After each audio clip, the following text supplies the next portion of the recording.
Hello friends, সবাই কেমন আছো? আশা করছি সবাই ভালো আছো। তো আবারও একটা ছোট্ট মিনি ব্লগে সবাইকে স্বাগত। তো দেখো, সকাল সকাল মাছালা চলে এসছে। তো মাছালা থেকে এই মাছটা নিয়ে নেব। মাছটা খুব পছন্দ হয়েছে, তো মাছটা নিয়েছি। তারপরে আমি ঘরে মাছটা কাটতে পারবো না, তো কাকুকে বলেছি যে মাছটাকে একটু পিস করে দিতে। তো তার জন্য কাকু মাছটা পিস করছে। তো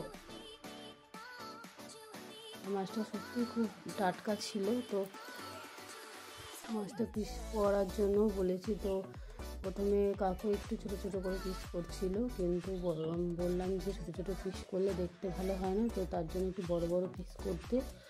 তার জন্য বড় বড় পিস করে মাছটা কাটছে। তো মাছটা কাটা হয়ে গেলে মাছটাকে ধুয়ে পরিষ্কার করে তারপরে মাছটা দিয়ে মাছের ঝোল হবে।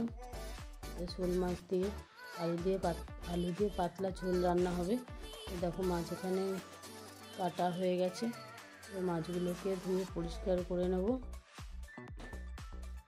আরও মাছের ঝোল, তার সঙ্গে শাক ভাজা হবে, আর উচ্ছে আলু ভাজা হবে, আর ডাল হবে।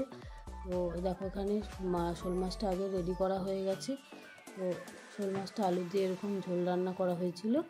আর এখানে দেখো, আমরা সবাই মিলে এবারে খেতে বসে পড়বো। সবাই মিলে খাওয়া দাওয়া করে নেব। তো তোমরা দেখতে থাকো। চলো, টাটা।